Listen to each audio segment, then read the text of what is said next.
Oke. Oke, ichi ni san shi, hajimemasu yo.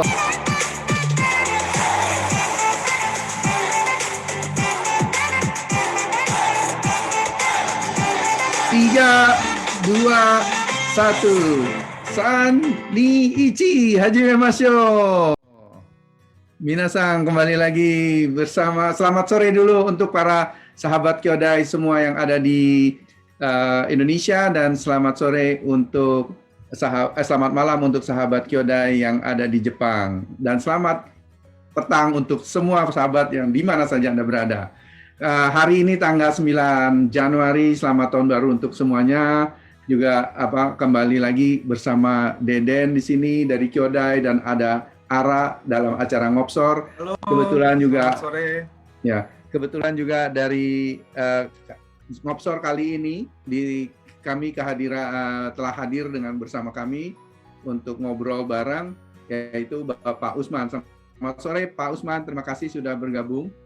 Selamat sore Pak. Selamat sore Pak Usman. Selamat malam. Ya. Selamat sore. Jadi memang acara Ngopsor ini disajikan dengan secara di Zoom, tapi di broadcast secara live di Facebook Kyodai Remittance Indonesia. Bagi sahabat semua yang ingin menyaksikan Ngopsor, silahkan langsung, karena kami live sekarang di Facebook Kyodai Remittance Indonesia. Adapun formatnya adalah ngobrol santai dan juga berbagi informasi yang insya Allah bermanfaat untuk para sahabat semua di Jepang maupun sahabat semua yang ada di Indonesia. Kembali tokoh yang hadir bersama kita ini sangat pantas didengar, karena sesuai dengan tema kali ini adalah berbagi rahasia sukses di Jepang. Jadi berbagi rahasia. Jadi berbagi rahasia sukses di Jepang. Kebetulan hari ini Pak Usman adalah seorang tokoh yang bisa kita anggap sukses untuk bisa berbagi, dan pantas sekali didengar oleh sahabat-sahabat Kyodai semua. Tapi untuk lebih jelasnya, kali ini mungkin Pak Usman bisa memperkenalkan diri. Yang saya tahu Pak Usman banyak sekali usahanya, dan juga sebagai founder dan juga CEO di Hamaren Group.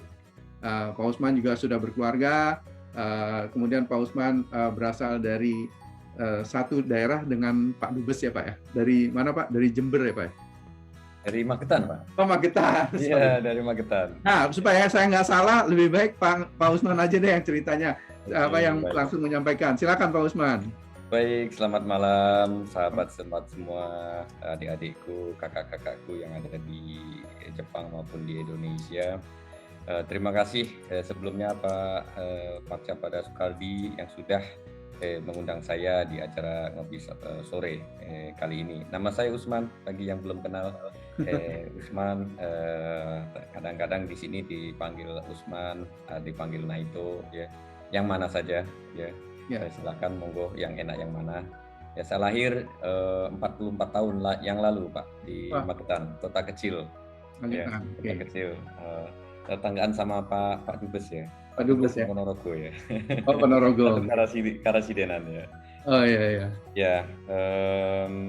Ya, sekarang dari 23 tahun yang lalu ya mungkin ya, itu saya sudah pindah ke Jepang dan saya tinggal di Hamamatsu. Mungkin ada teman-teman juga yang sekarang juga tinggal di Hamamatsu. Saya kira kenal dengan saya. Untuk saat ini saya diberi kepercayaan untuk tetap menjadi CEO di Hamaren Group Pak. Ya, di Hamaren Group, meskipun kadang-kadang founder nggak juga selalu harus jadi CEO Pak ya. Betul. Kebetulan di Hamaren Group ini saya dipercaya sebagai founder dan juga CEO-nya. Dan juga di Jinseng Shidokai ya, yayasan yang didirikan oleh Perdana Menteri ke-26 Jepang, Kiichi Tanaka di 1926. Itu saya juga sebagai Riji atau direktur di sana.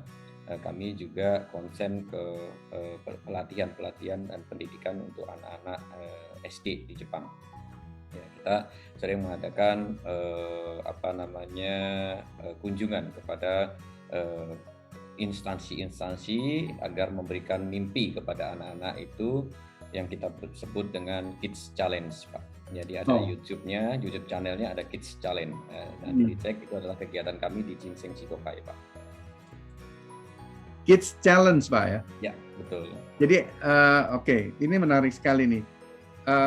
Pak Usman ini di Hamamatsu sudah lama ya, udah 30 tahun ada?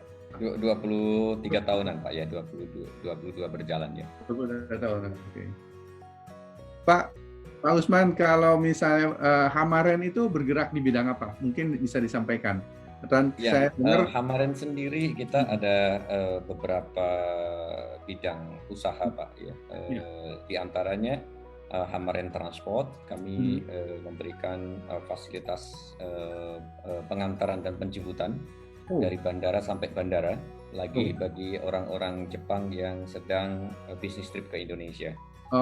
Kemudian juga pelayanan VVIP atau escort service dan juga rental kendaraan, Pak. Jadi itu untuk Hamaren Transport. Kemudian kita juga ada Hamaren Kagaku Asia. Hamaren Kagaku Asia itu kita lebih ke chemical, ya, kita import chemical dari Jepang dan Thailand untuk kebutuhan industri di Jepang, dan juga sekarang sudah ada engineering-nya. Jadi kita di situ chemical and engineering. Jadi kita juga mendesain pabrikasi maupun ada beberapa mesin industri yang dibutuhkan oleh perusahaan-perusahaan Jepang di Indonesia. Kemudian ada lagi, Pak, Naito Logistik Indonesia, itu bergerak di bidang logistik. Kami juga ada tracking, kargo, dan juga pengiriman luar negeri, Pak, khususnya ke Jepang untuk saat ini. Jadi Jepang Indonesia, Pak. Jadi mantap. Ya, jadi kami berusaha memberikan fasilitas yang lebih murah daripada tempat lain, dengan tentunya dengan standar yang sudah kita sepakati bahwa standar kita Jepang itu, Pak. Jadi cukup cepat kalau kirim dokumen 3 hari 4 hari untuk wilayah Honshu bisa sampai. Dan juga kita ada layanan Japan Plus Class Courier, Pak. Jadi itu layanan untuk pengiriman super cepat. Itu next day sudah sampai di Jepang, Pak. Jadi kalau di Jabodetabek kita jemput barangnya sebelum jam 12, nah itu nanti besok sebelum jam 5, sebelum tutup pabrik sudah bisa dipakai di pabriknya. Ini super cepat, Pak. Jadi ini layanan yang sedang kita kembangkan sebenarnya dari tahun. Apa, Pak, namanya ininya? Super Japan First Class Courier, Pak. Courier. Ya. Mantap. Itu udah kayak DHL atau FedEx gitu ya, Pak ya? Yang next day saya kira belum ada, Pak. Belum ada malah ya? Waduh. Next day. Jadi bisa dipakai ya, Pak ya. Jadi hari ini kita kirim, besok itu bisa sampai ke tujuan. Untuk Honshu, Pak ya. Untuk Honshu. Kalau yang di luar itu masih ada waktu 1 hari lagi. Ya. Untuk Honshu dan daerah Jakarta, Indonesianya Jabodetabek ya, Pak? Jabodetabek, Pak. Jadi kita pick up di Jabodetabek. Di pick up lagi ya? Ada pick up, Pak. Kita pick jalanan khusus pick up. Waduh. Karena first class, Pak. First class plus lagi ya?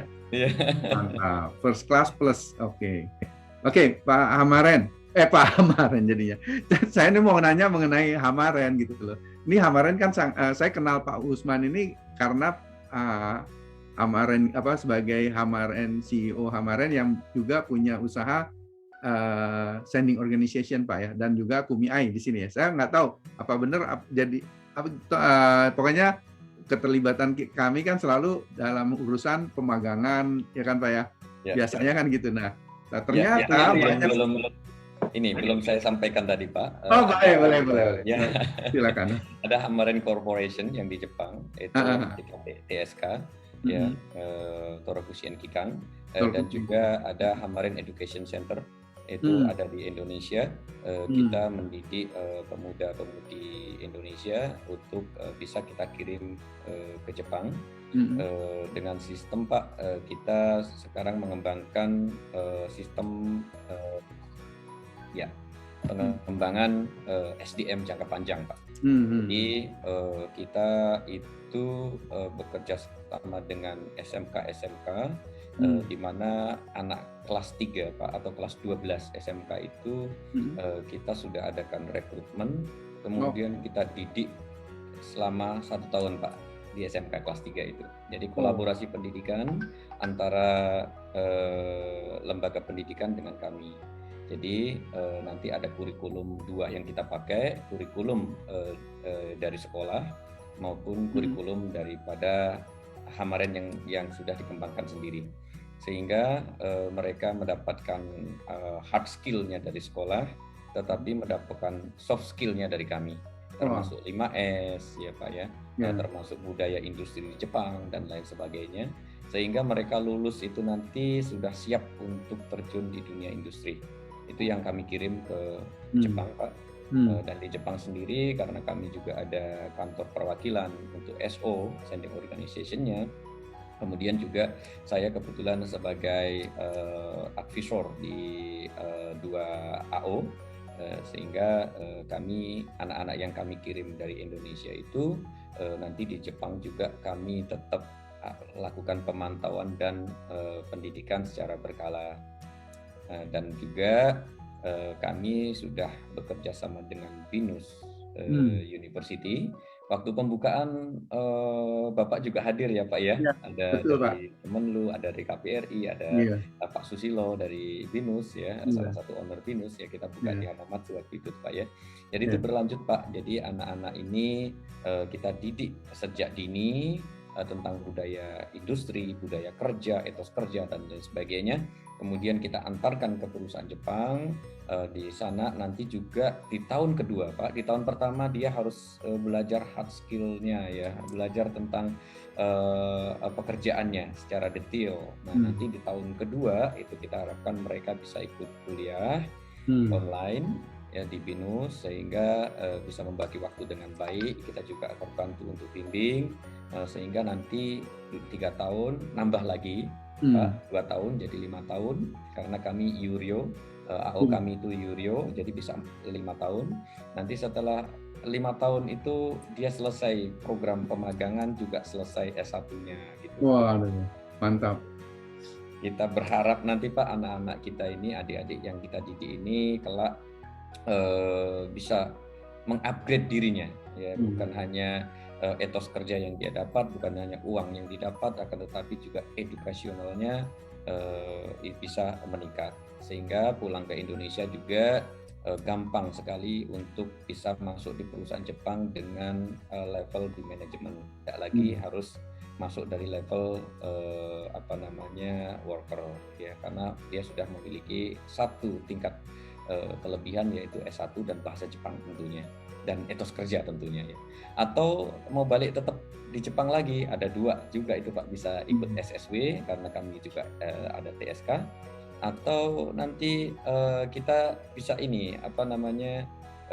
bisa perkenalkan dengan perusahaan-perusahaan Jepang yang membutuhkan level mantap manajemen Pak ya, untuk level Gijinkoku ya, visanya visa yang sudah bukan SSW, bukan pemagangan, tetapi engineer atau tenaga ahli atau apa ya, sesuai dengan prodinya ya. Itu kita bisa usahakan juga karena sudah kita siapkan Pak itu Pak. Di Roppongi kami ada kantor Pak, itu untuk di Roppongi ya Pak ya? Ya, untuk outsourcing Pak ya. Outsourcing, ya, jadi kami memperkenalkan nanti tenaga ahli atau engineering yang dari Indonesia juga kita bisa perkenalkan ke perusahaan-perusahaan itu, bisa langsung menjadi karyawan tetap di perusahaan itu juga gitu Pak. Jadi memang panjang, perlu proses yang begitu panjang gitu. Betul. Oke, Mbak, menarik sekali nih, sebagai kayaknya sahabat Kyodai, sahabat semua di Indonesia maupun di Jepang nih kayaknya harus mendengar, harus hadir nih. Ayo, siapa yang belum bergabung silakan gabung. Karena kita ini sedang ngobrol mengenai rahasia sukses bisnis di Jepang. Bayangin, tapi itu nggak usah, tadi begitu Pak Usman udah menyampaikan, kayaknya udah ada yang bisa kita ambil tuh Pak, kita petik dari keywordnya. Pak Usman ini mendirikan sesuatu, katakanlah yang tadi yang pengiriman pemagang udah dipersiapkan untuk bisa jadi sukses ya Pak ya, dengan mau lanjut di Jepang atau mau pulang ke Indonesia. Karena Pak Usman ini sebagai pengusaha sangat punya vision gitu loh. Kalau saya dengar ya dari penjelasan Bapak, bahwa visionnya anak-anak itu apabila lulus, apabila magang ke sini, diberi kesempatan untuk masuk ke universitas untuk bisa meningkatkan level edukasinya. Level edukasi ini memungkinkan untuk seorang pemagang lebih sukses lagi di Jepang maupun di Indonesia. Di Indonesia bisa ditempatkan lagi sama Pak Usman nih oleh perusahaannya. Bayangkan, wah Pak Usman ini di Indonesia ada banyak perusahaannya, jadi jangan khawatir lah, bisa kan. Tapi hanya butuh satu, yaitu semangat dari adik-adik semua yang mau datang ke Jepang maupun yang nanti mau pulang ke Indonesia. Tetap semangat karena semangat untuk meningkatkan level pendidikan. Karena untuk jadi syaing itu kan paling tidak S1 lah ya, gitu ya. Jadi seperti itu. Tapi ngomong-ngomong Pak Usman, kalau misalnya tuh banyak perusahaan tuh Bapak ngaturnya piye tuh Pak? Gimana tuh Pak ngaturnya Pak? Soalnya istilahnya kalau visi mungkin, wah udah deh, visinya Pak Usman nih ingin ngebantu bangsa Indonesia tentunya ya, lewat anak-anak muda dengan pendidikan, kerjasama sama BINUS, terus kemudian Bapak juga membantu menyiapkan perusahaan dengan standar perusahaannya juga bukan standar yang kaleng-kaleng katanya. Jadi udah standar Jepang ya Pak ya. Standar Jepang artinya mungkin adik-adik yang perlu ketahui adalah apabila suatu usaha, nanti mungkin Pak Usman bisa komentar ya Pak ya. Maksudnya gini, satu usaha yang udah yang bisa dipakai oleh Jepang, jasanya kah, produknya kah, adalah standarnya sudah memiliki standar yang sangat baik gitu loh. Karena memang Jepang standarnya tinggi ya Pak ya. Gimana menurut Pak Usman, begitu kan ya Pak ya? Silakan Pak. Ya. Nah, sama ngebagi waktunya tuh gimana tuh tadi? Iya. Sering saya Ngopi Pak, ngambil ngopi nggak apa-apa Pak. Bapak udah punya kopi belum? Baik, siap Pak. Silakan Pak. Jadi membagi waktu itu bagaimana, itu sering kali ya. Gini Pak, saya itu kadang-kadang satu hari itu meeting dengan staf-staf kami dengan penanggung jawab di 8 perusahaan kami ya. Tapi kita harus switch ya, dari ngomong si A jadi ngomong di B itu harus, karena jasanya berbeda harus berbeda gitu ya. Mungkin gampangnya begitu. Akan tetapi sebenarnya begini Pak, kunci untuk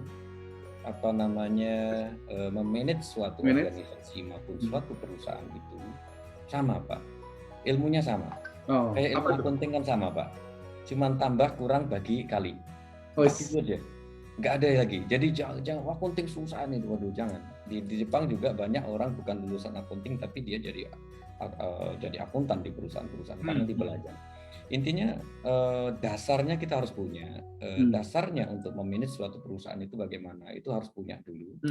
Sehingga kita nanti mau bikin usaha apa aja sama aja Pak. Kan kita mulai dari SWOT dulu ya kan. Kemudian kita mulai dari PDCA-nya, Plan Do Check Action. Nah itu semuanya sama ilmunya. Jadi mau diaplikasi kemana saja itu boleh-boleh saja gitu ya. Makanya sering kali adik-adik kita bertanya kepada saya, Pak, saya kan jurusan mesin. Kalau saya kuliah di jurusan administrasi atau manajemen, bisnis manajemen, gimana Pak? Nggak matching, bunda. Karena ilmu itu kan ada di situ semuanya. Jadi bagaimana kita mengatur cara berpikir kita sehingga waktu itu memang harus kita ciptakan Pak. Kenapa? Karena gini, saya orang Muslim Pak. Ada sholat waktu 5 waktu. Nah itu berat Pak bagi yang tidak ada niat. Tapi ketika kita punya niat, waktu itu ada Pak. Waktu itu ada ya pasti ya. Iya. Jadi kita yang diatur waktu atau kita yang mengatur waktu, itu kuncinya. Kalau kita bisa mengatur waktu, saya kira semua waktu itu bisa. Yang baik kita yang mengatur waktu ya Pak Usman. Betul sekali Pak. betul sekali. Jadi Karena disiplin itu tapi tetap mengatur waktu dengan pola yang disiplin ya Pak. Jadi jangan sampai misalnya, wah waktu zuhur satuin aja sama asar, waktu maghrib satuin aja sama isya, boleh misalnya. Jadi kita nggak boleh begitu ya Pak. Harus lima waktu ya Pak ya. makanya Pak, kita ini kan di sini kepada adik-adik kita yang di SMK, kita ada bekerja sekarang sudah ada 10 tempat Pak, tempat pelatihan kita di Jawa dan Bali. Kita ada 10 tempat, itu kita akan tambah terus Pak. Ya, jadi kita berharap tahun ini kita mentargetkan minimal ada 1.000 lulusan kita yang bisa kita luluskan di lembaga-lembaga pendidikan kita. Kita pembelajaran paling utama yang kita tanamkan kepada mereka adalah disiplin. Jadi kalau kita sudah bisa disiplin, saya kira salah satu langkah kita sudah menjadi pembelajar yang baik, menjadi pengusaha juga yang baik, menjadi karyawan juga pasti yang baik, Pak. Karena satu itu dulu, disiplin. Ya, kita bisa melihat orang Jepang ini bagaimana dia bisa bangkit ya di tahun 45 termiskin di dunia, tetapi tahun 65 dia sudah mulai bangkit. Ya, hanya membutuhkan 20 tahun ya untuk bangkit itu luar biasa. Kenapa? Karena mereka terbiasa kedisiplinan, Pak. Jadi salah satu sukses untuk berbisnis berusaha di Jepang ataupun dimanapun, salah satunya adalah tadi ya Pak ya, punya vision, dan kedua adalah disiplin ya Pak ya. Nah, betul, Pak. Tadi Bapak nyebutin beberapa perusahaan. Saya mau tahu nih, pegawai-pegawai yang Bapak perusahaan itu harus ada pelatihan ke Jepangannya nggak Pak? Kebetulan kita menganut sistem kedisiplinan ala Jepang, Pak. Ala Jepang. Tidak ada orang telat, ya, tidak ada izin, tidak masuk tanpa izin. Kemudian kita jam 8 TET kita sudah senam, Pak. Kita sudah taiso. Kemudian setelah itu kita ada briefing pagi atau sore. Itu sudah pasti, Pak. Kemudian sore kita ada report. Dan itu kalau sekarang kita sudah pakai WhatsApp group ya. Kalau dulu kita punya program sendiri di dalam chat di dalam perusahaan, tapi lebih efektif kita pakai WhatsApp karena di mana-mana bisa melihat ya. Jadi kita laporannya terbuka, Pak. Jadi semuanya menulis apa yang dia lakukan dan apa dia rencanakan dan dilihat oleh bawahan maupun atasannya, Pak. Ya.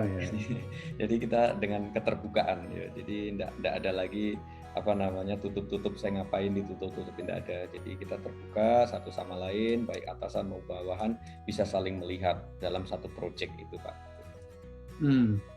Nah, itu kan disiplin, Pak. Kalau di bisnisnya sendiri, kira-kira kalau awal-awal orang tuh harus mengapain, Pak, untuk supaya bisa artinya gini.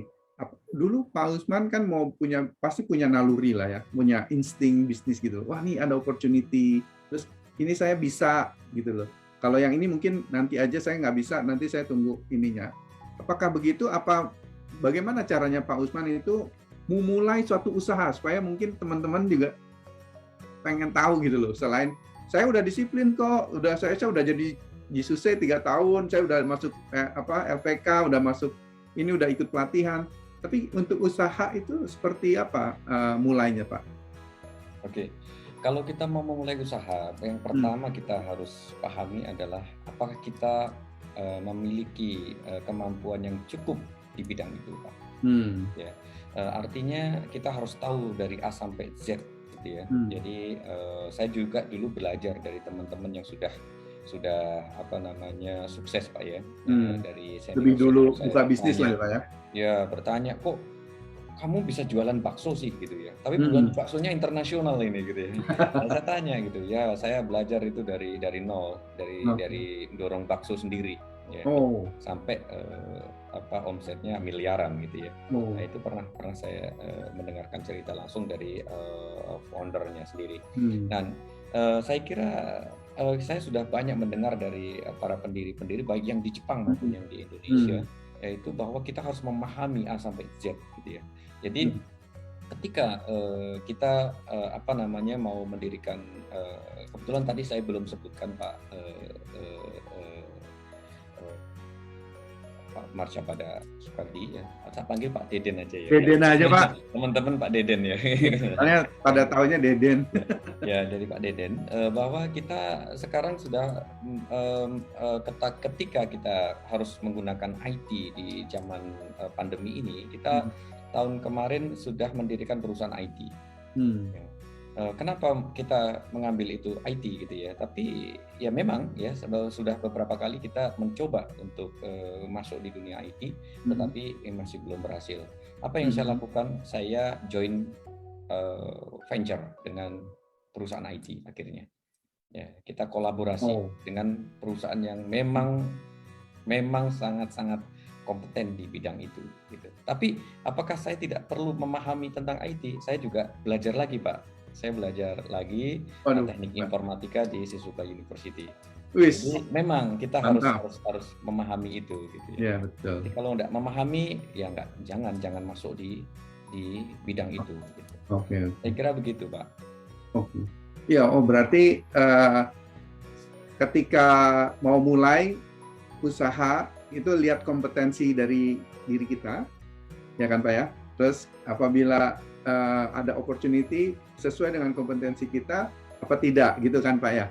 Yeah. Nah kalau misalnya potensinya memang sesuai dengan kita, terus kita juga harus tahu benar bahwa itu bisa ada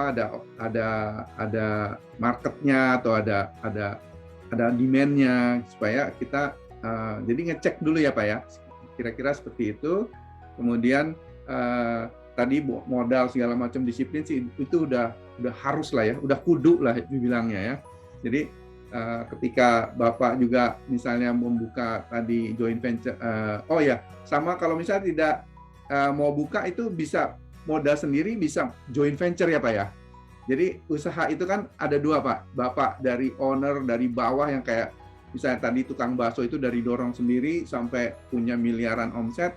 Itu dia karena dia udah passionnya di situ, dan modalnya juga dia bisa detailsnya bisa tahu lah, udah tahu, jadinya dia bisa punya sendiri. Tapi kalau awal-awal misalnya kita belum punya, tapi kita ngelihat opportunity, itu kan Bapak berarti joint venture, terus kemudian Bapak juga melengkapi diri dengan pengetahuan di IT sehingga Bapak belajar lagi.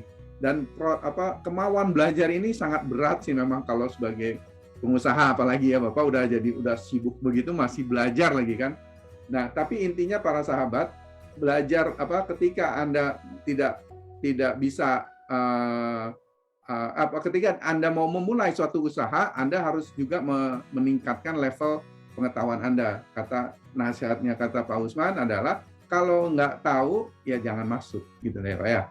Tapi untuk bisnis juga ada dua cara, yaitu modal sendiri atau joint venture. Kalau joint venture itu kan istilahnya bareng-barengan lah gitu loh, kongsian lah istilahnya ya Pak ya.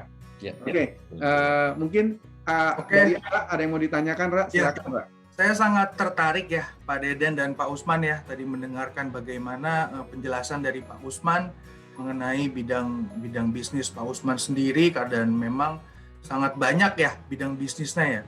Saya juga ingin bertanya ke Pak Usman karena sebelumnya saya juga pernah mendengar dari internet, begitu dari YouTube, bagaimana orang-orang yang memulai usaha ini mereka bilang bahwa faktor keberuntungan itu adalah salah satu hal yang sangat penting. Nah, saya juga ingin bertanya ke Pak Usman, bagaimana Pak Usman melihat itu? Apakah faktor keberuntungan itu memang jadi salah satu hal yang sangat penting gitu?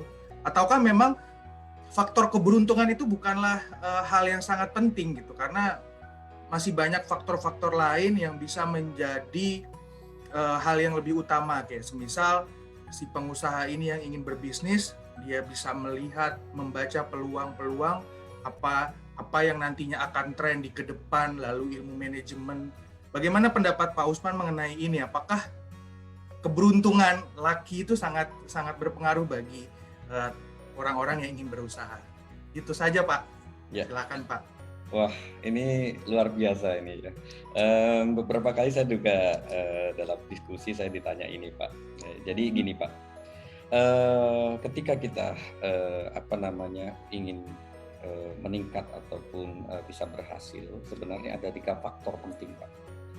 Satu itu kesempatan, yang kedua itu kemampuan, yang ketiga itu keberuntungan, Pak. Jadi 3 faktor ini apakah yang paling besar? Yang paling besar adalah keberuntungan, Pak. Oke. Jadi saya selalu bersyukur kepada Tuhan, kepada Allah Subhanahu Wa Taala, karena saya diberikan keberuntungan. Untuk itulah kita mulai semua kegiatan kita dengan doa. Kemudian kita bekerja keras semaksimal mungkin dan kita tutup dengan doa. Ya, ini karena faktor keberuntungan ini menentukan sekali, Pak. Saya sudah beberapa kali juga jatuh bangun, Pak, untuk bisa menemukan suatu kunci, ya, di mana kita untuk bisa memanage suatu organisasi itu. Saya juga jatuh bangun, Pak. Karena apa? Karena belum beruntung, Pak. Ya. Jadi faktor terpenting di sini adalah keberuntungan, kehendak Tuhan, Pak. Jadi tetapi Tuhan ini kan maha adil, maha bijaksana, maha pengasih, maha penyayang. Sehingga apa? Bagi orang yang meminta itu dikasih. Tapi kalau nggak berusaha ya nggak dikasih, karena adil, Pak. Kalau nggak minta tok dikasih, nanti orang nggak mau bekerja, Pak, nggak mau berusaha, Pak. Ya. Jadi ada kesempatan itu bisa dicapai ketika ada kemampuan. Seringkali orang punya kesempatan, tetapi tidak menyiapkan dirinya, sehingga kesempatan itu terlewatkan. Ketika kemampuan ini tanpa ada kesempatan juga nggak akan berguna, Pak. Makanya apa? Mana yang lebih dulu, kesempatan atau kemampuan? Dua-duanya bisa, Pak. Ya, seperti telur sama ayam, Pak. Ya, mana yang dulu? Ya nanti sampai besok pagi ngotot-ngotot. Nggak selesai ya, Pak. Betul, Pak, betul. Siap. Jadi apa yang kita harus siapkan? Yang bisa kita siapkan bukan kesempatan, tapi kemampuan. Nah, untuk itu kita harus menyiapkan kemampuan, dan apapun yang kita pelajari selama kita hidup itu tidak ada yang mubazir. Dulu di tahun 2010 saya pernah kebetulan dapat kesempatan dan dikasih duit suruh belajar. Saya pernah belajar menggambar teknik itu 3 dimensi. Saya ambil CSWA. Ya, itu saya pikir wah apa gunanya buat saya kan, teman-teman juga bilang begitu ya gitu. Tapi saya tetap ambil dan alhamdulillah lulus. Nah, itu ternyata ketika suatu saat tahun 2014 ya, saya mendirikan Hamarin Kagaku Asia, itu kan chemical dan engineering. Artinya ada chemicalnya, ada engineeringnya. Nah, ketika kita ada pekerjaan di mana kita harus melakukan desain, paling tidak kita sebagai atasan harus mengayomi bawahan, Pak. Ketika bawahan nggak bisa, nanyanya ke siapa? Ke atasan. Kalau atasan nggak ngerti, ya nggak akan dihormati. Dan juga nanti arahnya kemana kita nggak bisa menentukan dengan baik. Gitu. Makanya harus multifunction. Jadi kalau perusahaan besar kan semuanya sudah tertata rapi. Ada HRD, kemudian ada marketing, kemudian juga ada divisi accounting, finance dan lain sebagainya. Tapi kalau kami memulai dari nol, artinya kita harus menguasai itu karena kita levelnya kecil. Nah, kalau kita sedikit-dikit bayar yang profesional kapan mau untung, Pak? Gitu ya, karena perusahaannya kecil. Kita nggak punya budget di situ. Untuk itu ya kita harus memahami, belajar accounting, belajar ilmu marketing, belajar ilmu HRD dan lain sebagainya, sehingga kita paling tidak bisa memberikan pengarahan, ataupun ketika anak buah kita meminta pendapat, kita bisa memberikan pendapat yang terbaik. Jadi faktor keberuntungan itu sangat penting sekali dalam kehidupan kita, Pak. Apalagi di dalam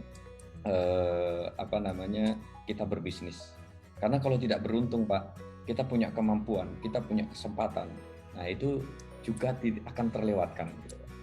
Nah, saya garis bawahi tadi di Pak Deden tadi, Pak, saya tambahkan bahwa kita kadang melihat opportunity yang beredar di publik atau yang kita lihat dengan kacamata kita itu sebagai opportunity, itu belum tentu sebagai opportunity ketika kita masuk ke dalamnya melakukan penelitian.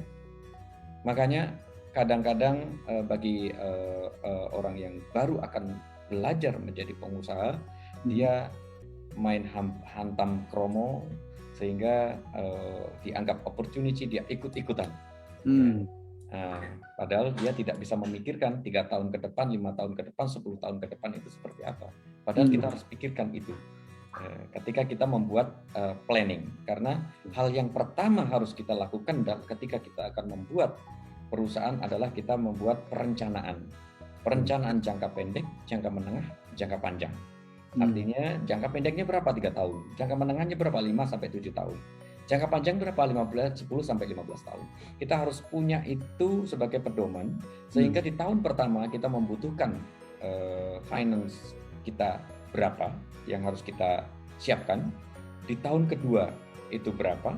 Di tahun kelima berapa, itu kita sudah tahu, sehingga kita tahu kemampuan dan kekuatan kita untuk masuk bersaing dengan kompetitor-kompetitor kita yang lain. Karena kita harus membuat comparison. Kita mau bikin perusahaan IT nggak mungkin bikin aja gitu. Kita mau masuk di mana? Karena di dalam dunia marketing itu yang lebih jago Pak Dede. dari Australia, MBA lagi kan. Saya nggak pantas ngomong ini. Pak Usman, tapi sorry maaf. Jadi ada 2 pertanyaan dari saya. Menyangkut satu opportunity, kemudian kedua bagaimana menyikapi satu dulu deh, tadi saya jadi lupa soalnya.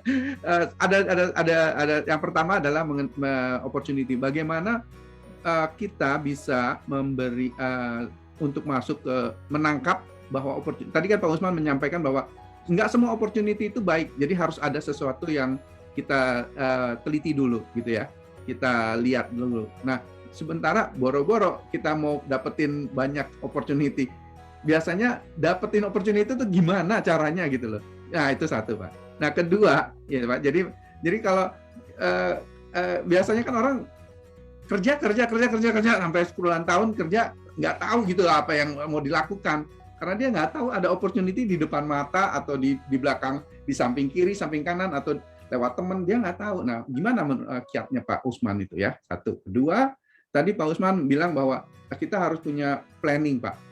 Nah, planning ini ya tadi juga saya mau langsung komentar planning, teman Bapak udah langsung elaborate planning. Tapi planning ini menurut saya benar nggak nih ya Pak? Bapak nanti komen ya. Karena rahasianya Bapak nih berencananya itu seperti apa? Yang saya tahu Pak, berencana itu dulu misalnya ketika kita mau buat bisnis, kita tulis dulu, karena ada orang bijak yang mengatakan apabila kita menulis atau menyusunnya dalam kerangka rencana kita kita tulis dulu di dalam suatu bisnis plan atau marketing. Kalau marketing ya marketing plan, tapi kalau financial plan, tapi kalau untuk bisnis ya bisnis plan atau perencanaan usaha. Nah, kita tulis dulu. Benar nggak Pak? Bapak apakah melakukan itu apa bagaimana Pak? Jadi ada 2 itu Pak. Pertanyaannya itu tadi. Silakan Pak. Ya, baik Pak. Pertanyaannya sulit-sulit ini. Kalau enggak, biar adik-adik nih bisa nangkep rahasianya Pak Usman nih. Saya juga begitu Pak. Saya luar biasa Pak. Luar biasa. Jadi opportunity Pak. Bagaimana cara kita menangkap atau melihat opportunity? Yang pertama yang harus kita lakukan adalah bagaimana kita bisa mengembangkan diri, Pak. Kuncinya di situ. Kalau kita kurang pengetahuan, kita nggak bisa melihat opportunity, Pak. Kemudian tolong keluar dari lingkungan Anda. Wis, keren tuh, keren. Kalau Anda nggak keluar dari lingkungan Anda nggak akan bisa melihat itu opportunity. Makanya kadang-kadang orang yang sukses itu orang yang dari luar daerah. Karena dia tahu opportunity. Bagi orang yang di daerah situ ya biasa-biasa saja misalkan ya. Tapi bagi orang yang dari luar, itu ya kalau kita melihat Pak, kita hidup di sumur lah misalkan. Ketika kita masuk di sumur, kita nggak bisa melihat ya di sekitar kita itu seperti apa. Tapi kalau kita keluar dari sumur, kita melihat sumur, kita bisa melihat ikannya di mana sih? Ikannya yang paling gede itu di mana? Itu akan kelihatan. Jadi kita harus keluar dari situ untuk melihat opportunity. Kemudian harus mengembangkan diri. Artinya jangan puas dengan pencapaian ya ilmu yang sudah ada saat ini, Hmm. sehingga membuat kita sombong. Karena kan rata-rata orang sombong itu karena nggak ngerti, Pak. Betul. Kalau orang ngerti nggak akan sombong. Betul. Gitu. Rata-rata kan yang sabuknya masih putih itu kan ngajakin berantem ke sana sini. Yang sabuknya hitam itu malah diem aja gitu ya. Kalau kita belajar ini ya, karate ya. Bela diri ya. Iya. Bela diri gitu ya, Pak ya. Saya kira kita harus mengembangkan diri, kemudian kita tidak sombong sehingga kita bisa mendapatkan ilmu dari orang lain. Kalau yang saya lakukan begitu, Pak. Saya selalu mengatakan saya butuh ilmu dari bapak-bapak, saya tidak tahu apa-apa. Sehingga orang tidak segan-segan untuk mengajari saya. Betul. Nah, ini yang mungkin yang bagaimana kalau ya, gitu ya. Mas Ya.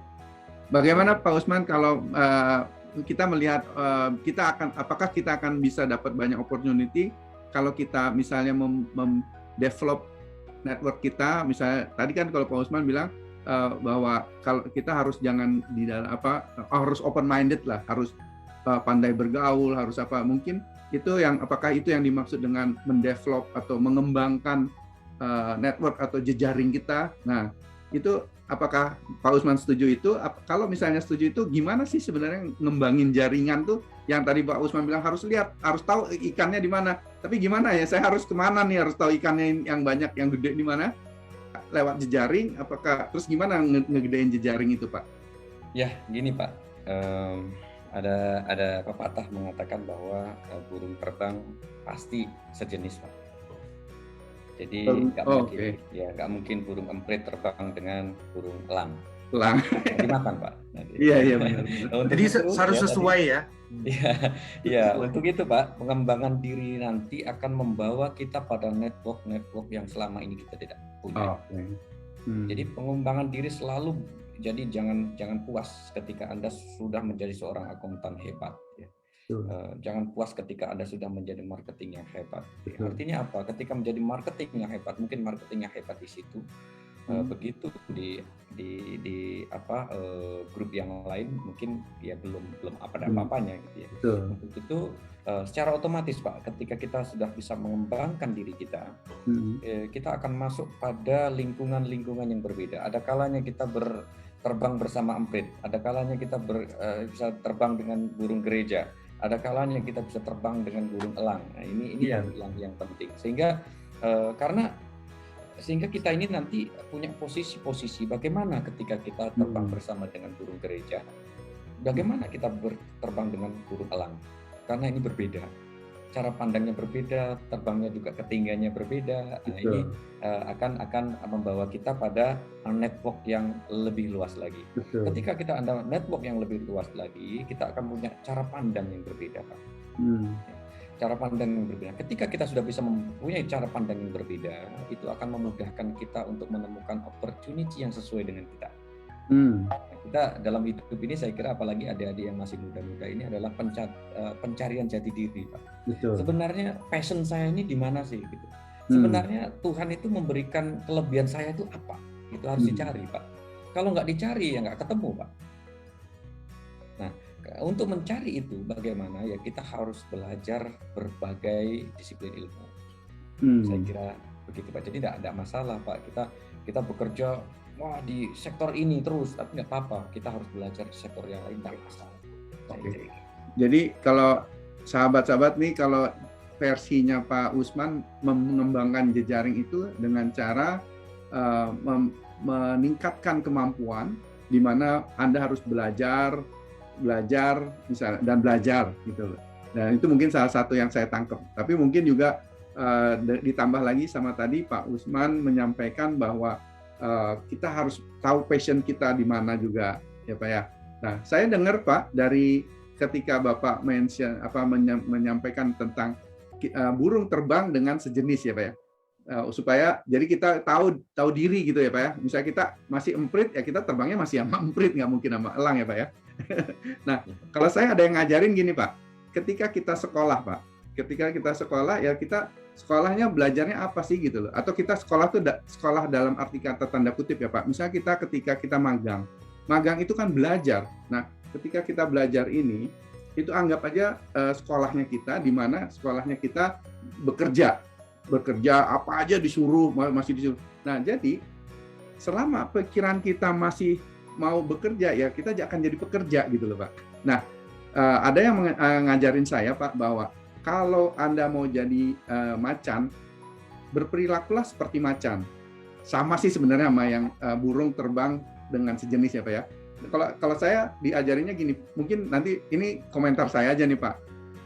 Jadi kalau misalnya kita mau jadi seekor macan, ya makannya daging gitu.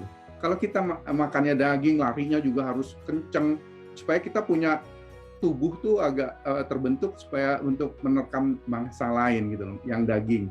Jadi jangan berharap bisa jadi macan kalau Anda masih makannya rumput, gitu loh. Jadi itu yang mungkin ininya perumpamannya sama, perumpamannya beda tapi maknanya artinya sama lah. Jadi ketika kita mau menjadi suatu mengembangkan usaha atau mau memulai usaha, paradigmnya harus dirubah dulu. Paradigma tuh pola pikir kita. Kalau pola pikir kita masih jadi pegawai, nah itu mungkin bagi saya, menurut saya agak susah, Pak. Ada opportunity bagus pun, atau bagus nggak bagus, dia juga nggak mau neliti, Pak. Opportunity lewat, tapi dia nggak mau neliti karena dia nggak ada jiwa, nggak ada ini. Bener nggak, Pak? Bener, nggak ada nggak ada keinginan untuk menjadi macan gitu loh. Untuk menjadi, atau paling nggak jangan jadi macan, mungkin jadi yang lain dulu. Tapi paling nggak kalau makannya masih rumput, ya nggak bisa. Kalau menjadi macan, nggak harus. Kalau mau jadi macan, ya harus makannya daging. Nah, makanya paradigmanya kalian adik-adik semua, mungkin ini nanti kita dengerin bener apa enggak. Saya ini dari saya aja sebenarnya, cuman saya awam lah. Jadi sebenarnya apa sih sebenarnya paradigmanya, apa perlu kita merubah paradigma, apa bagaimana? Terus bagaimana merubah paradigma untuk menjadi pengusaha gitu? Karena kalau misalnya oke lah dari ada 3 unsur tadi yang Pak Usman sampaikan, kapasitas, opportunity, dan juga luck, unsur luck atau unsur keberuntungan. Namun 3 itu ya kalau orangnya masih pengennya begini-begini aja, itu nggak akan nangkep opportunity yang lewat. Kalau masih begini-begini aja, Tuhan juga nggak akan bantu gitu kalau misalnya nggak akan ngasih gitu kalau kita nggak ada usaha gitu kan, Pak ya. Jadi paradigmanya mudah-mudahan harus bisa dirubah dulu, terus kemudian setelah dirubah baru kita bisa lompat dengan secara bertahap ya, Pak ya. Menurut Pak Usman gimana? Ada nggak? Benar nggak yang saya komen saya ini, Pak? Gimana, Pak? Silakan, Pak. Biar teman-teman lebih jelas ini, Pak. Semua ini kan ini, Pak ya. Hidup ini semua benar menurut cara pandangnya, Pak ya. Jadi cara pandang Pak Deden itu juga benar, sesuai dengan cara pandang itu. Kemudian kalau saya punya cara pandang tersendiri misalnya, itu juga benar. Jadi tidak ada benar dan salah, Pak, dalam hidup ini menurut saya. Jadi gini, kalau ukuran sukses itu kalau menurut saya itu tidak harus jadi pengusaha, Pak. Jadi pikiran sukses itu adalah ketika kita sudah bermanfaat bagi semua orang, bagi banyak orang. Artinya apa? Sukses dalam arti bukan hanya menjadi pengusaha, jadilah profesional gitu ya. Jadi nggak harus punya perusahaan untuk jadi direktur, nggak harus punya saham untuk jadi CEO. Ya, saya kira nggak harus mendirikan sendiri perusahaan untuk menjadi orang nomor 1 di dalam perusahaan. Betul. Karena di perusahaan saya ini terbuka lebar, Pak, untuk semua orang yang karir ya, untuk pengembangan karirnya.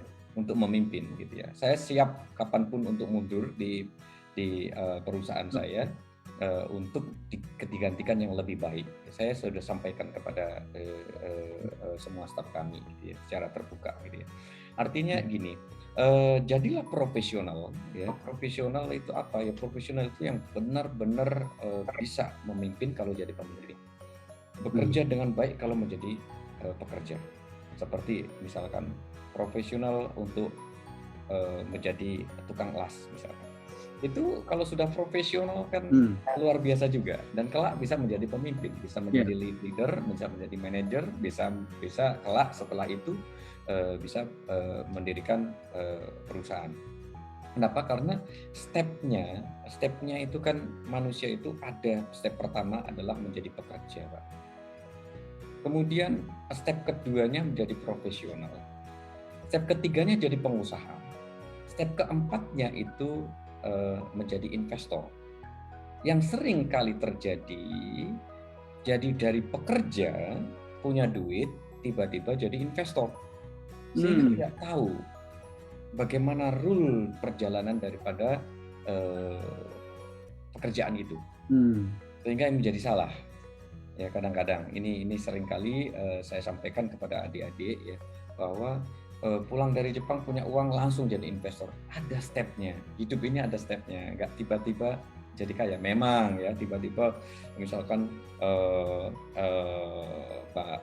Mas Nadiem bikin Gojek langsung melejit ya. Itu ada faktor X keberuntungan itu tadi juga gitu ya. Kan banyak sekali juga yang coba untuk mendirikan perusahaan serupa tapi tidak bisa sukses gitu ya. Jadi saya kira cara berpikir, memang merubah cara berpikir itu bagus, Pak. Tapi sebenarnya yang terpenting adalah bagaimana menjadi profesional. Kemudian cara pandang menjadi seorang sukses itu bukan pengusaha saja, tetapi lebih luasnya adalah bermanfaat bagi orang lain. Waduh, dalam sekali nih Pak. Ini tinggi sekali, ini tingkat sufi nih yang ngajar nih udah.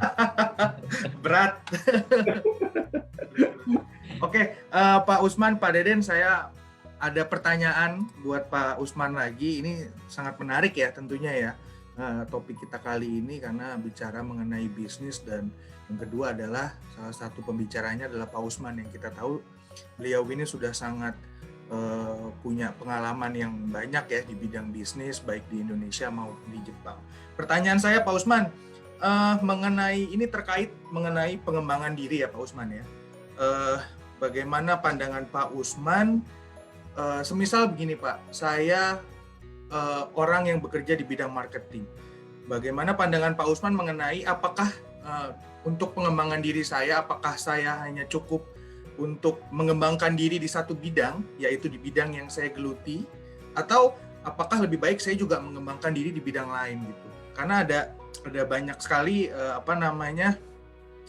pendapat, ada orang yang bilang bahwa lebih baik satu bidang, yang penting kamu sangat menguasai bidang itu, lalu yang kedua juga lebih baik di banyak bidang, meskipun kamu tidak terlalu menguasai, tapi paling tidak kamu mengerti di bidang itu. Lalu yang kedua Pak Usman, ada pertanyaan juga dari saya, seberapa penting kita bekerja dengan passion? Apakah sangat penting ketika kita bekerja dengan passion yang kita miliki, atau passion tidak terlalu penting, yang penting mentality kita, bagaimana kita bisa menghadapi tekanan-tekanan dan lain sebagainya. Silakan dijawab Pak Usman, mungkin itu aja dua pertanyaan dari saya. Silakan Pak Usman. Ada curcol ya Pak ya. Siap. Baik, ya tadi Pak sudah saya curcol nih. Bahwa bawaan Pak. Gini Pak, jadi kita kan harus menjadi profesional, itu yang terpenting. Kalau kita jadi pengusaha, ya harus profesional sebagai pengusaha. Kalau kita jadi dokter, ya profesional sebagai dokter. Kita jadi marketing, profesional menjadi marketing. Seperti kami itu, di grup kami itu punya 5 pedoman kerja. Salah satunya bersikap profesional sebagai pengusaha. Jadi karyawan kami kita didik untuk profesional sebagai pengusaha. Artinya memikirkan orang banyak daripada memikirkan dirinya sendiri. Sehingga dia akan punya pemikiran bahwa bermanfaat bagi orang itu lebih baik daripada dia bekerja sendiri, Pak ya. Saya kira untuk menjadi marketer yang baik, ini mohon maaf nih bukan menggurui ini Pak ya. Saya juga menjadi marketer Pak di perusahaan saya sendiri ya, karena kan saya bertanggung jawab penuh sebagai CEO, bertanggung jawab penuh terhadap penjualan juga. Jadi untuk menjadi marketer yang baik kan kita harus menguasai banyak hal Pak. Ya, kalau saya mau berkunjung di perusahaan A misalkan, saya harus menguasai apa bidang usahanya beliau, Betul, sehingga saya bisa diajak ngobrol nyambung dengan beliau gitu ya. betul, betul. Jadi hal yang pertama saya akan baca adalah setiap hari adalah koran. Saya akan membaca berita-berita terupdate sehingga saya akan tahu apa update yang ada. Sehingga di situ kita bisa memahami banyak hal tentang dunia ini, Pak. Karena kan jadi marketer yang baik itu memahami pergerakan dunia ini seperti apa gitu ya. Saya bukan pemain saham, Pak, tetapi saya tetap jual beli saham juga dalam ini sedikit, Pak, ya, sedikit aja. Tetapi apa? Bikinnya Pak Usman tuh tahu lah. Jadi kenapa kita lakukan itu? Karena kita akan riset, Pak. Yeah. Riset kebijakan publik seperti apa. Kemudian kira-kira perusahaan-perusahaan itu akan mengarah kemana? Kita akan berusaha ingin tahu, Pak. Makanya kalau kita punya saham sedikit di bidang ini, ya kita ingin tahu ini ke depan seperti apa ini, gitu ya. Ke depan bagaimana ini? Apa pengaruhnya terhadap kebijakan pemerintah yang berubah ini, terhadap undang-undang baru ini. Nah, ini kita akan ingin tahu, Pak. Nah, saya kira pemicu saja kalau saya main sedikit-sedikit sebagai pemicu saja gitu ya, Pak ya. Saya kira tidak ada buruknya ketika Bapak belajar di hal-hal lain, karena semuanya akan berguna ketika Bapak melakukan riset di marketing, karena riset di marketing kan ada riset pasar, Pak. Kemudian ada lagi nanti positioning, ada PDCA-nya bagaimana, dan ada SWOT-nya bagaimana, itu kan bisa di ini, Pak ya, akan berpengaruh di situ. Semakin kita luas pengetahuan kita, bukan akan membebani, tapi akan mempermudah jalan kita untuk menjual segala sesuatu. Karena saya selalu sampaikan kepada staf-staf saya sendiri bahwa saya tidak akan menganggap Anda ini hebat sebagai marketer ketika Anda menjual minyak rambut kepada orang gundul. Nggak mungkin. Ada artinya itu. Ada artinya dong. Ya. Tapi kadang-kadang ilmu marketing, kalau kamu bisa jual minyak rambut ke orang gundul, kamu berarti hebat. Itu tidak hebat menurut saya. Karena apa? Ada faktor sosial yang harus kita pegang. Dimana kita harus berguna bagi banyak orang. Bahwa kita menjelaskan produk-produk kita dengan baik, dengan betul, sehingga kita punya kunjungan jangka panjang. Bagi yang punya rambut, ketika dia pakai minyak rambut, pasti akan repeat. Tetapi bagi yang tidak punya minyak rambut, ya jualan sekali doang, Pak.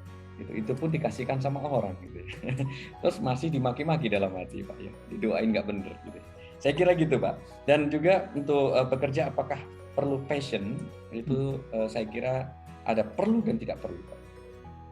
Begini, ada dua pendapat yang pernah saya baca. Yang pertama adalah hobi itu ketika dijadikan pekerjaan akan sukses. Ada pendapat yang mengatakan. Tetapi ada pendapat lagi bahwa jangan campur adukkan antara hobi dengan pekerjaan. Kalau saya lebih setuju dengan pendapat yang mana? Pendapat yang kedua, Pak. Kenapa? Kalau hobi dijadikan pekerjaan, hobi itu kan kesenangan, Pak. Kita nggak punya lagi kesenangan yang kita nantikan, Pak. Sudah ketemu tiap hari, bosen, Pak. Manusia itu ada bosennya, Pak. Jadi ada titik jenuhnya juga kali, Pak. Ada, Pak. Ya? Ada. Ya. Jadi harus kita pisahkan bahwa hobi itu harus berbeda dengan pekerjaan kita. Kalau sesekali boleh, namanya hobi, Pak. Hobi itu kan kesenangan untuk memberikan siraman rohani, ya, bukan rohani sebenarnya, jiwa kita ya, Pak ya. Siraman kepada jiwa kita yang sedang suntuk menjadi fresh lagi. Itu saya kira kita perlukan. Tapi passion itu ada baiknya juga. Ketika kita punya passion, itu akhirnya kita merasakan bahwa ruh kita itu benar-benar di situ. Gitu, Pak. Ya. Saya akhir-akhir ini lebih fokus ke pendidikan, SDM. Sepertinya ada passion saya di situ. Saya merasakan, Pak. Ada benarnya, ada tidak benarnya. ketika kita passion kita di situ, kebetulan dunia pendidikan kan rentan Pak ya, antara untung nggak untung, boleh untung dan boleh nggak boleh untung sebenarnya kalau pendidikannya. Tetapi secara bisnis harus berjalan dan bergulir. Iya. Nah, tetapi itu passion. Nah, kalau udah passion pendidikan Pak nggak boleh, untungnya berapa kan gitu. Tapi kalau di passionnya nanti di dunia yang lain kan harus untung Pak. Tetapi ketika senang dan menyenangin itu kadang-kadang mengabaikan keuntungan Pak. Meskipun dijalankan, itu yang berbahaya. Nah ini harus kita pisahkan Pak. Jadi harus kita pisahkan di mana kita menyatukan hobi itu dengan sebagai pekerjaan ataukah hobi berbeda dengan pekerjaan. Itu yang bagi orang yang bisa memisahkan itu bagus, tapi bagi mereka yang tidak mampu memisahkan itu akan menjadi efek faktor X yang cukup mengganggu kelangsungan keberlangsungan secara jangka panjangnya bisnis itu. Kenapa? Karena ketika kita bikin membangun suatu usaha atau bisnis, saya tidak boleh berpikiran selama kita hidup. Kita harus menurunkan itu kepada orang lain. Itu yang terbaik saya kira. Baik, terima kasih Pak Usman. Rasang passion senang di marketing ya udah senang aja, alhamdulillah aja kalau ada pressure sedikit. Jadi, maksud saya begini Pak, apa namanya? Ya oke, nggak usah dibahas nggak usah dibahas. Oke. Ini it's just a joke, oke? Tapi Pak Usman, mungkin sebelum kita lanjut memaparkan apalagi rahasia dari topik kali ini juga memang memberikan mengupas berbagi rahasia sukses Pak, berbagi rahasia sukses di Jepang. Dan itu suksesnya tadi Pak Usman juga sudah mengelaborate sejauh bukan hanya sekedar bisnis, bukan hanya sekedar menjadi pegawai, tapi dua-duanya gitu sebagai manusia yang berguna gitu ya Pak ya. Jadi sebelum kita lanjutkan, ini ada beberapa pertanyaan dari Facebook, di mana saya lihat di sini ada beberapa kawan juga, kawannya Pak Usman katanya kenal. Tapi yang paling menarik ini dari pertanyaan yang Sofianto ini ya Pak ya? Bukan. Dari yang Mugiwara Luffy. Oke. Mugiwara Luffy ini bertanya Pak Usman, kenapa ya kalau ingin maju, tapi kok banyak orang yang ingin menjatuhkan? Komentar Bapak apa Pak? Begini Pak, ya, jadi gampang sebenarnya. Pohon semakin tinggi kan semakin angin menerpanya. Jadi untuk menjadi pohon yang tinggi kita harus hidup dengan akar yang kuat. Nah, akar itu adalah fondasi hidup kita, pijakan kita itu. Jadi tidak mungkin kita mengembangkan diri menjadi pohon yang sangat tinggi, tetapi akar kita tidak kita perkuat dulu. Sudah pasti Pak akan terpa angin ketika kita menjadi tinggi Pak. Jadi tidak masalah. Karena tidak ada orang hebat yang tidak pernah diserang oleh siapapun. Jadi itu salah satu bagian dari inilah Pak ya, mempertajam pisau kita ya. Kan harus ditempa dulu gitu. Bagian dari penempaan ya Pak ya. Betul Pak. Oke. Itu demikian Pak Mugiwara Luffy, Saudara Mugiwara Luffy. Oke. Kemudian dari Sofianto ini Pak. Sofianto. Bapak kenal? Katanya pernah ketemu Bapak di mana gitu di waktu saya di Kaji mungkin ya, saya di Kaji betul sebagai speaker di ulang tahun Kaji mungkin Pak. Betul. Ya, betul. Saya masih ingat ya. Untuk katanya untuk merubah pertanyaannya adalah merubah mindset orang untuk menjadi wirausahaan pebisnis walaupun dari titik nol, itu gimana caranya? Karena saat ini sedang menjalankan wirausaha kopi kemasan, dari memulai melihat dari petani di Brebes dan proses panennya, pengolahan, dan saya ingin mengangkat kopi di Brebes ke internasional agar UMKM dan petani kopi sejahtera dan kopi Brebes bisa bla bla bla, lulus di laboratorium di Belanda, CCI Coffee gitu, terus kemudian dan KBRI Indonesia di Belanda dan Bayer di Belanda, semoga Kopi Brebes bisa gitu ke Jepang dengan jejaring dan linknya Sacho Usman gitu. Jadi pertanyaannya merubah mindset itu bagaimana itu tadi Pak? Ya, tadi sudah dijelaskan oleh Pak Deden juga ya, bahwa merubah mindset itu ya harus keluar ya, open your mind gitu ya, jadi harus merubah pemikiran. Nah, bagaimana bisa merubah pikiran? Tadi sudah dijelaskan juga bahwa kita harus keluar dari zona itu, kita harus pengembangan diri ya. Dan untuk bisa kita keluar itu butuh suatu tekad yang sangat kuat. Harus kita punya tekad yang sangat kuat, kita punya niat yang kuat, sehingga kita bisa benar-benar mempunyai greget pada diri kita sendiri untuk keluar dari situ, untuk belajar dan lain sebagainya. Dan juga satu lagi, kita harus konsisten. Ya, jangan belajar baru ini udah belum sampai sukses sudah berhenti, belum sampai sukses berhenti, sehingga kita menggali harta karun, baru 2 meter berhenti, 3 meter berhenti, 4 meter berhenti, pindah terus, akhirnya kita nggak dapat apa-apa. Gitu ya. Jadi kita harus konsisten. Ya, saya ingin memberi fasilitasi adik-adik kita yang diaspora muda Indonesia yang ada di Jepang ini untuk bisa kuliah. Itu saya tersuskan ide saya itu 2002. Kemudian 2008 itu sudah diwawancara oleh Keizai Shimbun. Itu ditulis besar itu bahwa itu adalah proses di mana sistem pendidikan masa depan itu akan seperti itu harusnya, agar mereka itu nanti kelak balik ke negaranya itu berguna. Pak, kalau yang belajar ke university itu kan online ya Pak, atau bagaimana? Mungkin bisa di online untuk saat ini online Pak. Ya, online. Ya. Jadi si anak bisa mulai mendaftar di Indonesia apa waktu di Jepang? Bisa mendaftar sebelum berangkat. Kalau siswa-siswa kami bisa mendaftar setelah di Jepang, itu bisa juga Pak. Nanti kalau siswa lain Pak,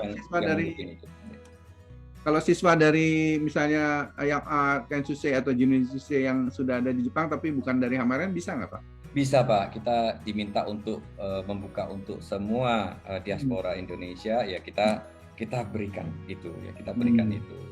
Apabila ada yang ingin mengambil kesempatan itu, kita terbuka lebar Pak. Silakan menghubungin website kami hamaren.co.id.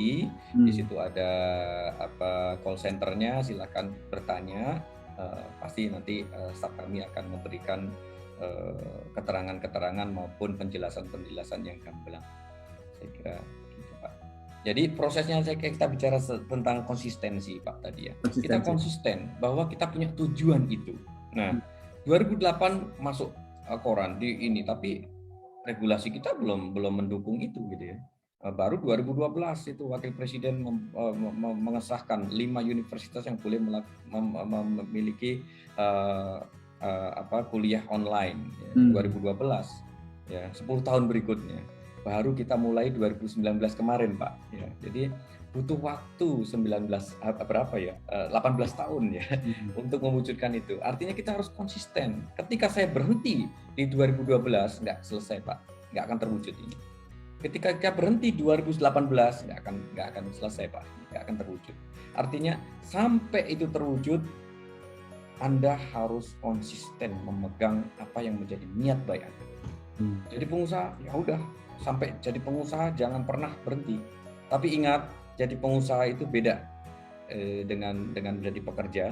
Jadi pengusaha itu tidak boleh pakai semboyan bahwa guru terbaik adalah pengalaman.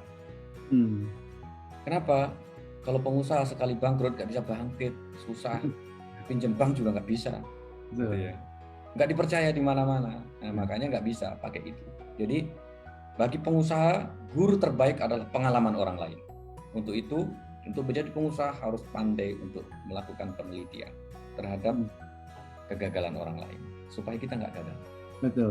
Kalau dari saya mungkin saya komentari Pak mengenai kegagalan orang lain. Jadi untuk menjadi pengusaha itu biasanya kalau kita belum punya pengalaman, yang paling baik adalah mengcopy suksesnya orang lain, Pak.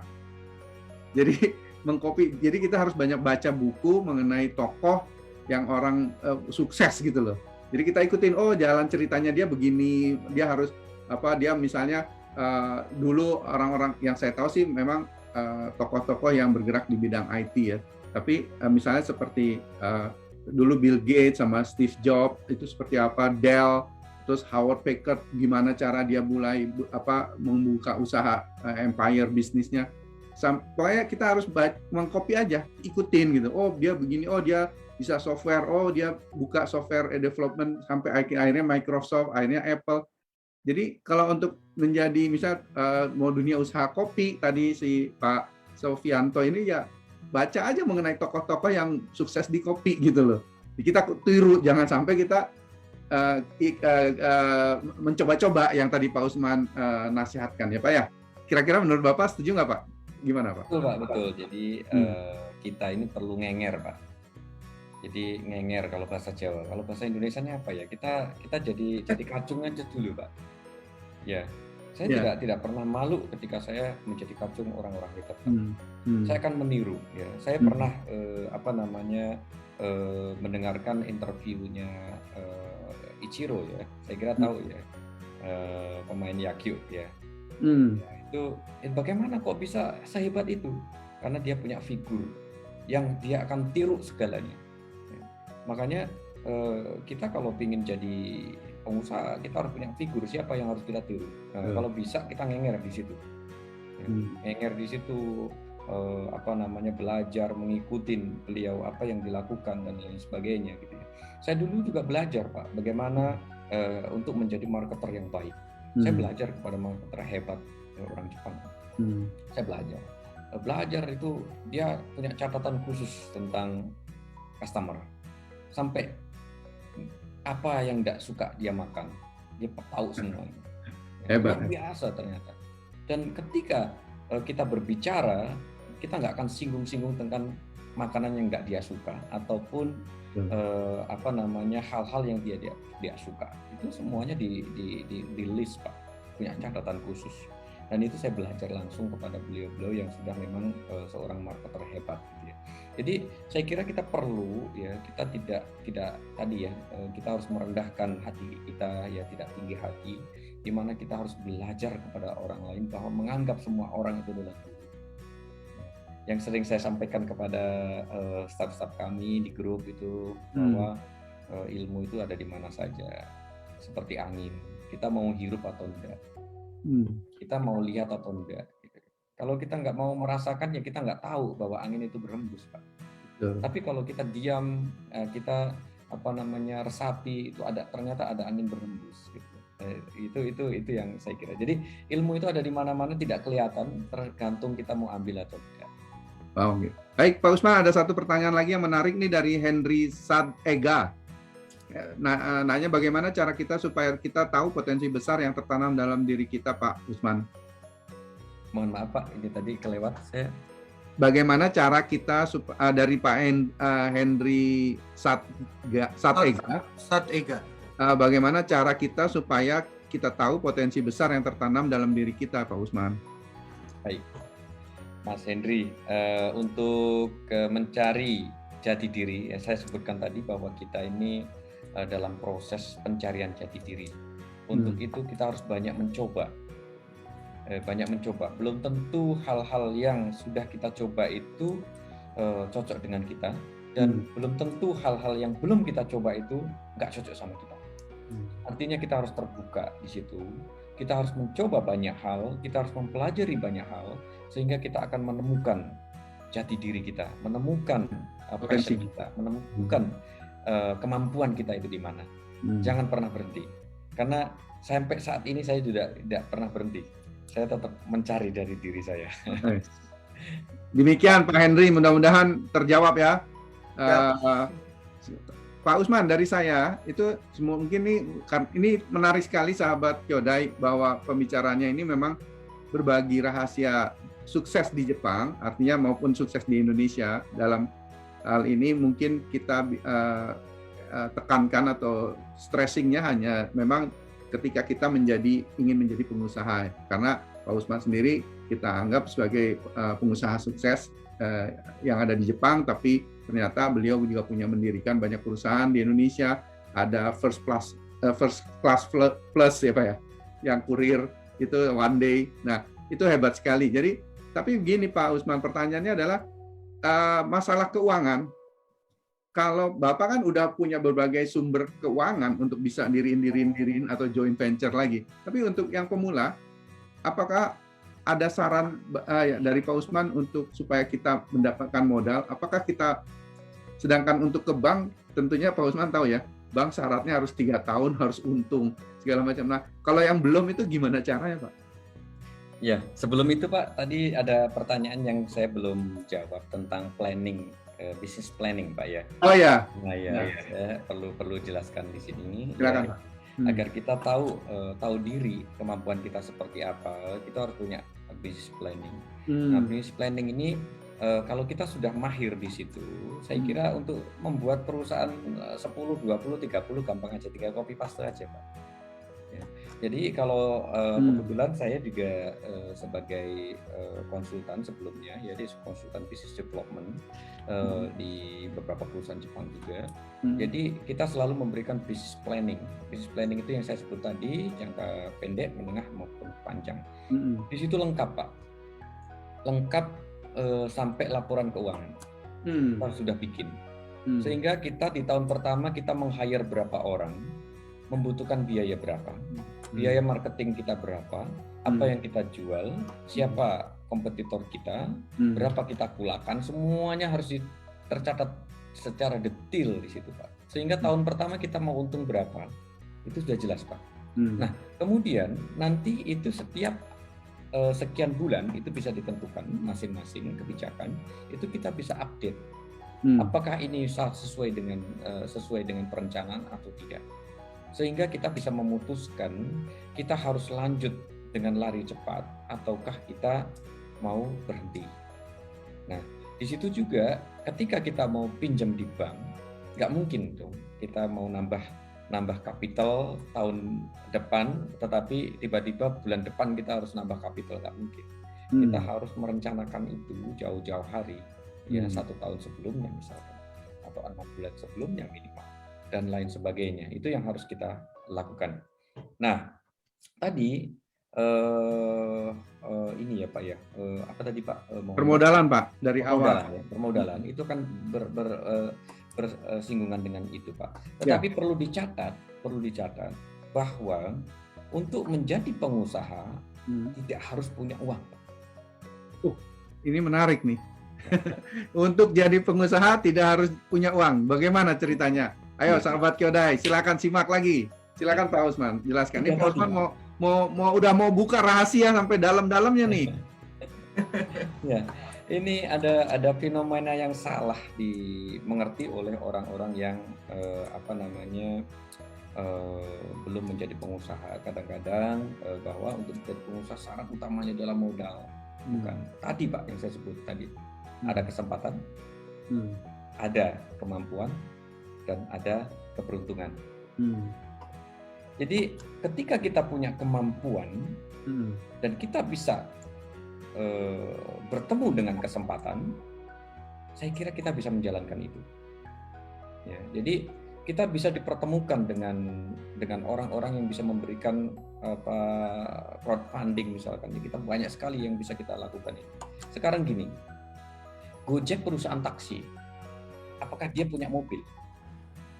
Saya tanya. Gak perlu dia harus mengumpulkan duit banyak-banyak untuk beli mobil. Gak perlu dia beli banyak-banyak untuk beli sepeda motor. Bahkan Toyota yang membeli ininya, membeli sahamnya ini ya, Grab ya. Malah kebalik gitu ya.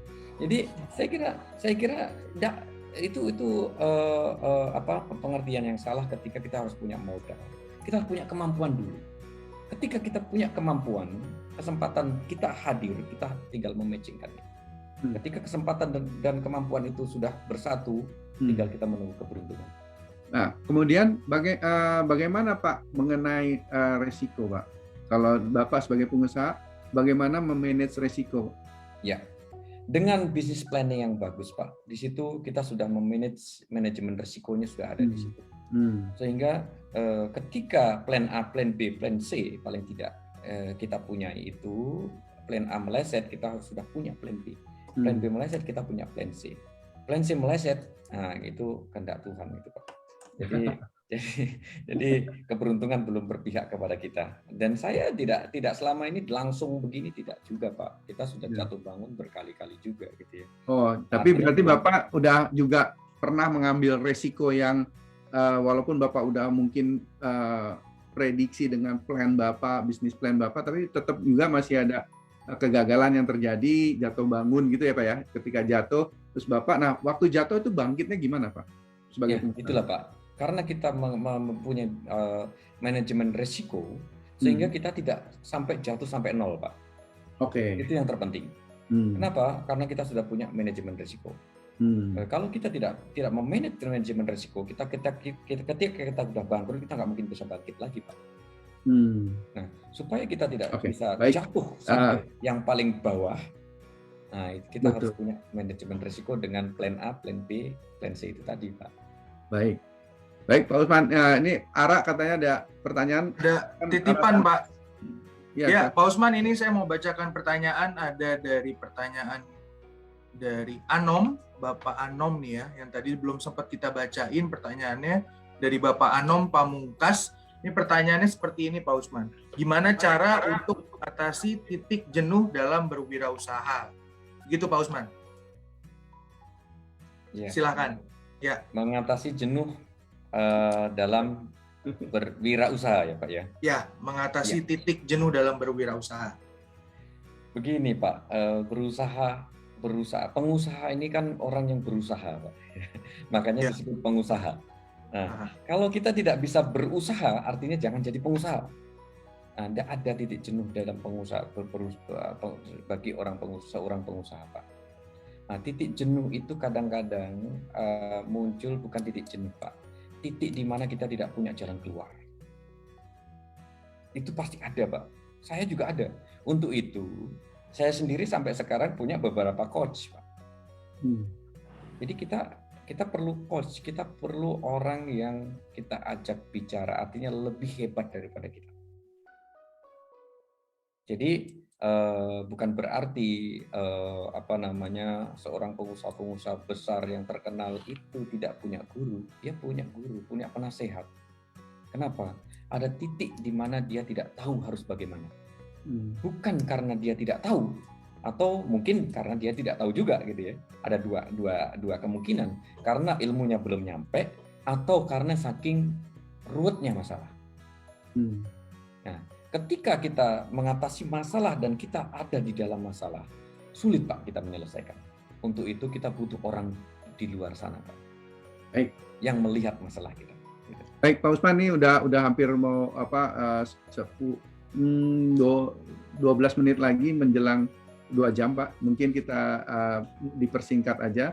Terima kasih banget. Tapi sebelum kita tutup Pak Usman boleh nggak kira-kira 5 menit kita tutup penutupan dari Pak Usman sebagai sesuai dengan topiknya berbagi rahasia sukses di Jepang itu berbagi rahasia sukses di Indonesia atau di Jepang lah, di mana aja. Nah itu silakan Pak, mungkin singkat aja 5 menit atau 10 menit, silakan Pak. Baik, saya kira begini adik-adik, bapak-bapak, ibu-ibu, semua pemirsa, bahwa menurut saya sukses itu nggak ada kuncinya. Karena apa? Sukses itu bagian daripada semangat kita, spirit kita, dan konsistensi kita dalam melaksanakan apa yang kita jalankan. Artinya apa? Ketika kita konsisten dalam suatu hal, saya yakin Bapak Ibu semua akan jadi sukses. Nah, ukuran sukses itu tadi tergantung dalam tolok ukurnya.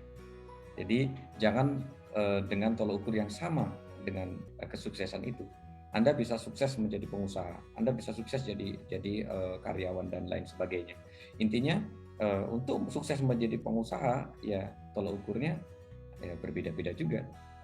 Kenapa? Saya contohkan kambing itu dijual karena dagingnya. Jadi semakin gemuk kambing, ya semakin mahal. Hmm. Tetapi burung nuri karena suaranya, jadi nggak bisa kita menjual daging burung nuri disandingkan dengan seekor kambing. Nah, jadi bisa saja dia lebih mahal daripada kambing yang segemuk apapun. Ya. Intinya sukses ini harus kita berpedoman bahwa kita bermanfaat bagi orang lain, banyak orang lain. Saya kira salah ketika kita membangun suatu usaha demi untuk keuntungan kelompok kita, keuntungan diri kita sendiri, keuntungan keluarga kita sendiri, keuntungan karyawan kita sendiri, itu saya kira salah. Cobalah kita melihat 30% perusahaan terlama umurnya di dunia ini berasal dari Jepang. Oh, 30% Pak ya? 30%. Yang apa tuh, Pak? Yang umurnya lebih daripada 200 tahun. Ya. Kenapa? Karena Jepang punya semboyan bahwa mendirikan perusahaan ini untuk kesejahteraan sosial. Sehingga kita mempunyai planning ini bukan planning jangka pendek.